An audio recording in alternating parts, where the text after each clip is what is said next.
नमस्कार। आकाशवाणी से प्रस्तुत है समाचार प्रभात।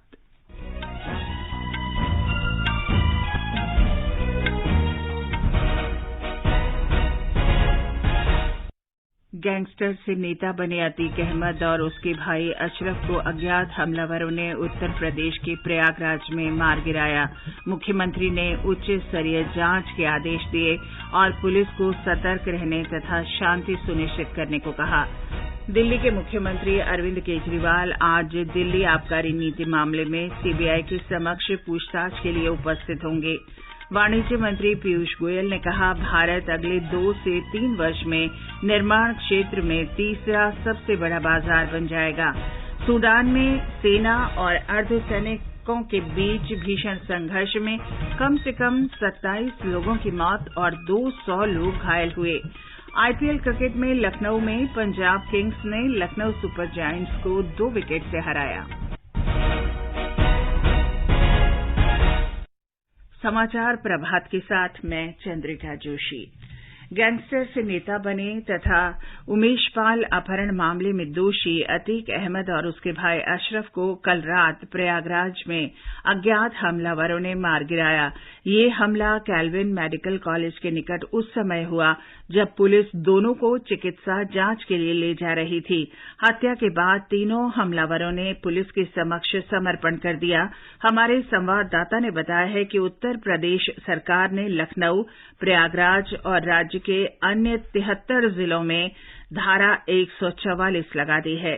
मुख्यमंत्री योगी आदित्यनाथ ने पूर्व सांसद अतीक अहमद और उसके भाई की हत्या के मामले में उच्च स्तरीय जांच के आदेश दिए हैं। उन्होंने पूरे मामले की जांच 3 सदस्यीय न्यायिक आयोग से कराने के निर्देश दिए। घटना के बाद मुख्यमंत्री योगी आदित्यनाथ के आवास पर उच्च स्तरीय बैठक हुई, जिसमें प्रमुख सचिव गृह संजय प्रसाद, राज्य के पुलिस महानिदेशक आर.के. विश्वकर्मा और विशेष पुलिस महानिदेशक कानून व्यवस्था प्रशांत कुमार शामिल हुए। मुख्यमंत्री योगी आदित्यनाथ ने पुलिस अफसरों को अलर्ट पर रहने और प्रदेश भर में कानून व्यवस्था को बरकरार रखने के निर्देश दिए हैं ताकि लोगों को कोई परेशानी न हो। मुख्यमंत्री ने लोगों से भी अफवाहों पर ध्यान न देने की अपील की है। उन्होंने कहा है कि अफवाह फैलाने वालों के खिलाफ सख्त कार्रवाई की जाएगी। सुशील चंद्र तिवारी, आकाशवाणी समाचार, लखनऊ। दिल्ली के मुख्यमंत्री अरविंद केजरीवाल केंद्रीय अन्वेषण ब्यूरो सीबीआई के समक्ष दिल्ली आबकारी नीति के मामले में आज पूछताछ के लिए उपस्थित होंगे। सीबीआई ने अब रद्द की गई दिल्ली आबकारी नीति 2021-22 को तैयार करने और उसके कार्यान्वयन में कथित भ्रष्टाचार के सिलसिले में पूछताछ के लिए श्री केजरीवाल को समन भेजा है। एक रिपोर्ट। दिल्ली आबकारी नीति मामले की जांच पिछले वर्ष शुरू हुई थी, जब दिल्ली के उपराज्यपाल विनय कुमार सक्सेना ने इसमें कथित अनियमितताओं का हवाला देते हुए सीबीआई जांच की सिफारिश की थी। इसके बाद सीबीआई ने इस मामले में 15 लोगों के खिलाफ प्राथमिकी दर्ज की थी, जिसमें दिल्ली के पूर्व उप मुख्यमंत्री मनीष सिसोदिया का भी नाम है। सीबीआई ने श्री सिसोदिया को इस साल फरवरी में गिरफ्तार किया था। नई आबकारी नीति में कथित भ्रष्टाचार और अनियमितताओं के आरोपों के बीच दिल्ली सरकार ने बाद में इसे रद्द कर दिया था। आनंद कुमार, आकाशवाणी समाचार, दिल्ली। भारतीय जनता पार्टी के प्रवक्ता गौरव भाटिया ने बताया कि आबकारी नीति के प्रारूप को जिस बैठक में स्वीकृत किया गया था, उसकी अध्यक्षता श्री केजरीवाल ने ही की थी। दिल्ली विधानसभा का 1 दिवसीय सत्र कल बुलाया गया है। ये सत्र दिल्ली की 7वीं विधानसभा के चौथे सत्र का दूसरा चरण है। सदन की बैठक कल सुबह 11 बजे से आरंभ होगी। वाणिज्य और उद्योग मंत्री पीयूष गोयल ने कहा है कि भारतीय रियल एस्टेट क्षेत्र देश की विकास गाथा का एक महत्वपूर्ण इंजन है और ये बड़े पैमाने पर रोजगार के अवसर मुहैया करा रहा है। उन्होंने कहा कि सरकार के सक्रिय सहयोग से इस क्षेत्र ने पिछले कुछ वर्षों के दौरान बहुत लचीलापन दिखाया है। श्री गोयल ने वीडियो कॉन्फ्रेंस के माध्यम से मुंबई में confederation of real estate developers association of India के राष्ट्रीय अलंकरण समारोह को संबोधित करते हुए ये बात कही। उन्होंने कहा कि रियल एस्टेट क्षेत्र व्यापार और रोजगार तथा स्टार्टअप्स के लिए बड़े अवसर प्रदान करेगा। श्री पीयूष गोयल ने कहा कि देश अगले 2 से 3 वर्षों में निर्माण के क्षेत्र में तीसरा सबसे बड़ा बाजार बन जाएगा। ये समाचार आकाशवाणी से प्रसारित किए जा रहे हैं। समाचार प्रभात में आपका फिर स्वागत है। बिहार सरकार ने पूर्वी चंपारण जिले के मोतिहारी में हुई शराब दुर्घटना की जांच आपराधिक जांच विभाग से कराने का आदेश दिया है। पुलिस अपर महानिदेशक JS गंगवार ने कहा कि शराब दुर्घटना के अपराधियों को गिरफ्तार करने के लिए विशेष कार्यबल गठित किया गया है। जिले में छापेमारी भी की जा रही है। अब तक 21 लोग गिरफ्तार किए गए हैं। मुख्यमंत्री नीतीश कुमार ने घटना से संबंधित सभी सूचना एकत्रित करने के आदेश दिए हैं। राज्य के पूर्वी चंपारण जिले के मोतिहारी के विभिन्न क्षेत्रों में जहरीली शराब पीने से 22 लोगों की मृत्यु हुई है। 19 लोगों की हालत नाजुक होने के कारण मृतकों की संख्या बढ़ने की आशंका है। लोगों का इलाज मोतिहारी और मुजफ्फरपुर के विभिन्न अस्पतालों में चल रहा है। बिहार विधानसभा में विपक्ष के नेता विजय कुमार सिन्हा ने आरोप लगाया कि प्रशासन मोतिहारी शराब दुर्घटना में मरने वालों की संख्या छुपाने की कोशिश कर रहा है। राज्य के विभिन्न भागों में शराब से मरने वालों की हाल की घटना से सबक नहीं लिया गया।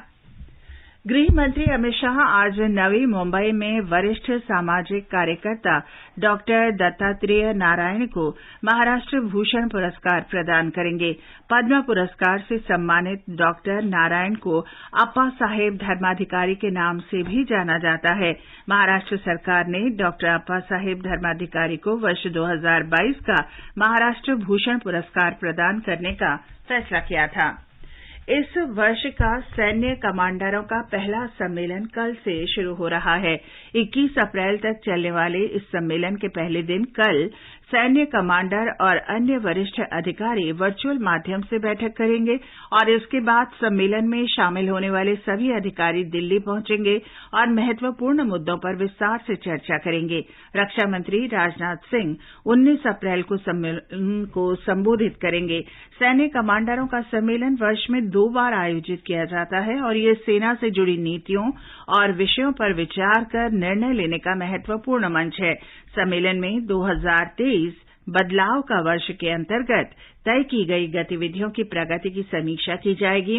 साथ ही अग्निपथ योजना, डिजिटीकरण और यांत्रिकीकरण की भी समीक्षा की जाएगी। कंप्रेस्ड बायोगैस CBG पर 2 दिन का वैश्विक सम्मेलन कल से नई दिल्ली में शुरू हो रहा है। पेट्रोलियम और प्राकृतिक गैस मंत्रालय ने कहा है कि सम्मेलन का विषय है सशक्त कंप्रेस्ड बायोगैस के लिए प्रगतिशील नीतिगत व्यवस्था। सम्मेलन का उद्देश्य कंप्रेस्ड बायोगैस के विकास के लिए केंद्र सरकार की पहल के बारे में उद्योगों को जानकारी देना है। और अब सुनिए आकाशवाणी के लोकप्रिय कार्यक्रम प्रधानमंत्री की मन की बात पर आधारित विशेष श्रृंखला। आज की कड़ी का विषय है आयुष्मान भारत। लोग, आवाज और सीधा संवाद, यानी आपके हम सबके मन की बात। जी हाँ, ऐसे ही करोड़ों लोगों से जुड़ जाते हैं हमारे प्रधानमंत्री हर महीने मन की बात प्रोग्राम के साथ। आकाशवाणी पर ये सिलसिला इस महीने यानी अप्रैल में 100वीं कड़ी के साथ जारी रहेगा। इसी विशेष मौके पर मन की बात कार्यक्रम से प्रधानमंत्री के चुनिंदा संबोधनों को फिर प्रस्तुत किया जा रहा है। इस विशेष कार्यक्रम में पेश है प्रधानमंत्री का वो संदेश जिसमें उन्होंने सेहत के मोर्चे पर आयुष्मान भारत योजना से कमजोर तबके को महंगे इलाज में मिल रही राहत की चर्चा की है। उदारीकरण के दौर में स्वास्थ्य और चिकित्सा लगातार महंगे होते गए हैं। आम लोगों के इलाज के लिए सरकारी स्तर पर तमाम योजनाएं चलाई जा रही हैं। फिर भी कुछ गंभीर रोगों का इलाज महंगा है। दुर्भाग्यवश होने वाले ऐसे रोगों का इलाज कमजोर तबके के लिए कठिन रहा है। लेकिन ऐसे मामलों में आयुष्मान भारत योजना कमजोर वर्ग के लिए राहत का जरिया बनकर उभरी है। 31 मई 2020 को प्रसारित मन की बात कार्यक्रम में प्रधानमंत्री ने इस राहत पर ही लोगों का ध्यान दिलाया है। मणिपुर के चुरा चांदपुर में 6 साल के बच्चे केलेनसांग, उसको भी इसी तरह आयुष्मान योजना से नया जीवन मिला है। केलेनसांग को इतनी छोटी उम्र में ब्रेन की गंभीर बीमारी हो गई। इस बच्चे के पिता दिहाड़ी मजदूर हैं और मां बुनाई का काम करती है। ऐसे में बच्चे का इलाज कराना बहुत कठिन हो रहा था। लेकिन आयुष्मान भारत योजना से अब उनके बेटे का मुफ्त इलाज हो गया है।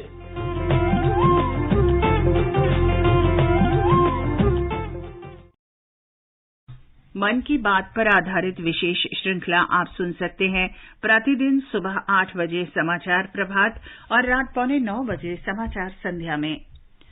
रक्षा मंत्री राजनाथ सिंह ने युवाओं से नए विचारों के साथ देश को विज्ञान और प्रौद्योगिकी के क्षेत्र में सशक्त बनाने और भारत को सुरक्षित, मजबूत तथा आत्मनिर्भर बनाने में सरकार की मदद करने का आग्रह किया है। उदयपुर में कल जनार्दन राय नगर राजस्थान विद्यापीठ के दीक्षांत समारोह में रक्षा मंत्री ने कहा कि सरकार उद्यमिता को प्रोत्साहन देने के पूरे प्रयास कर रही है। सूडान की राजधानी खार्तूम में सेना और अर्धसैनिक बलों के बीच भीषण संघर्ष में 27 लोग मारे गए और 200 अन्य घायल हुए हैं। अर्धसैनिक बलों ने कहा है कि राष्ट्रपति भवन, खार्तूम का हवाई अड्डा और अन्य महत्वपूर्ण संस्थान उनके नियंत्रण में हैं। अंतर्राष्ट्रीय समुदाय ने इस संघर्ष की निंदा की है। संयुक्त राष्ट्र महासचिव एंटोनियो गुतेरेस ने संघर्ष रोकने और शांति बनाए रखने की अपील की है। सूडान में भारतीय दूतावास ने सेना और अर्धसैनिक बलों के बीच भीषण संघर्ष को देखते हुए अपने नागरिकों से घरों में ही रहने को कहा है।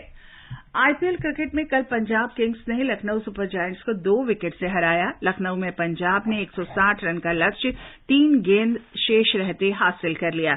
एक अन्य मैच में रॉयल चैलेंजर्स बैंगलोर ने दिल्ली कैपिटल्स को 23 रन से पराजित किया। आज मुंबई इंडियंस का मुकाबला कोलकाता नाइट राइडर्स से और गुजरात टाइटंस का सामना राजस्थान रॉयल्स से होगा। राजस्थान की नंदिनी गुप्ता को कल रात इम्फाल में आयोजित Femina miss India 2023 grand finale के 59वें संस्करण में फेमिना मिस इंडिया विजेता के रूप में ताज पहनाया गया। 19 वर्षीय दिल्ली की श्रेया पुंजा पहली उपविजेता और मणिपुर की थौना औजम स्ट्रेला लोवांग दूसरी उपविजेता रहीं। राज्य की 30 विजेताओं में से इन महिलाओं को शीर्ष 3 के रूप में चुना गया है।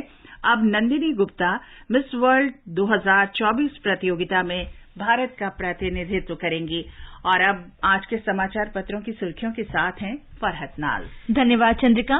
प्रयागराज में फर्जी मीडिया कर्मी बनकर आए 3 हमलावरों के माफिया अतीक और अशरफ को गोली मारने की खबर अधिकांश अखबारों की पहली खबर बनी है। अखबारों ने लिखा है, मीडिया और कैमरे के सामने वारदात को अंजाम दिया। दैनिक जागरण ने लिखा है, मुख्यमंत्री योगी ने आधी रात में अफसरों को तलब किया। यूपी में लागू हुई धारा 144। जनसत्ता ने दिल्ली के मुख्यमंत्री के आज सुबह 11 बजे सीबीआई मुख्यालय में पेश होने को पहली खबर बनाया है। राष्ट्रीय सहारा ने लिखा है, अहम बिंदुओं पर पूछताछ कर सकती है सीबीआई। जापान के प्रधानमंत्री पर हमले के बाद उनके बाल बाल बचने की खबर आज हिंदुस्तान, नवभारत टाइम्स और जनसत्ता ने पहले पन्ने पर दी है। हरिभूमि की बड़ी सुर्खी है, प्रधानमंत्री ने कहा, पर्यावरण में सुधार करते हुए धरती को बचाने के लिए सोच बदलने की जरूरत, इसे जन आंदोलन का रूप देना होगा। देश के लोगों के प्रयासों की पीएम ने प्रशंसा की। राष्ट्रीय सहारा की खबर है, दिल्ली में कोरोना ने बढ़ाई चिंता। दिल्ली में संक्रमण दर 31% के पार। 24 घंटे में 1396 नए मामले। देशबंधु ने पहले पन्ने पर लिखा है, 6 महीने में एक ही दिन में सबसे ज्यादा कोरोना मामले। राजस्थान पत्रिका ने सुरक्षा शीर्षक से लिखा है, खरीद का प्रस्ताव अंतिम चरण में, सेना जल्द ही खरीदेगी 250 प्रलय बैलिस्टिक मिसाइल। अखबार ने लिखा है, भारत रॉकेट फोर्स बनने की दिशा में आगे बढ़ रहा है। हिंदुस्तान ने पहले पन्ने पर कुछ अलग शीर्षक से लिखा है, दिल्ली में इस मौसम का सबसे गर्म दिन रहा। शनिवार पारा 40 के पार। हल्द्वानी और नैनीताल जैसे इलाके भी तपे। जनसत्ता ने समूचे उत्तर भारत में अचानक गर्मी बढ़ने के साथ लिखा है, पूर्वोत्तर राज्यों में भी तापमान 4 डिग्री तक बढ़ा। राजस्थान पत्रिका की खबर है, साल का पहला सूर्य ग्रहण 20 अप्रैल को। और अंत में मुख्य समाचार एक बार फिर। गैंगस्टर से नेता बने अतीक अहमद और उसके भाई अशरफ को अज्ञात हमलावरों ने उत्तर प्रदेश में प्रयागराज में मार गिराया। मुख्यमंत्री ने उच्च स्तरीय जांच के आदेश दिए और पुलिस को सतर्क रहने तथा शांति सुनिश्चित करने को कहा। दिल्ली के मुख्यमंत्री अरविंद केजरीवाल आज दिल्ली आबकारी नीति मामले में सीबीआई के समक्ष पूछताछ के लिए उपस्थित होंगे। वाणिज्य मंत्री पीयूष गोयल ने कहा, भारत अगले 2 से 3 वर्ष में निर्माण क्षेत्र में तीसरा सबसे बड़ा बाजार बन जाएगा।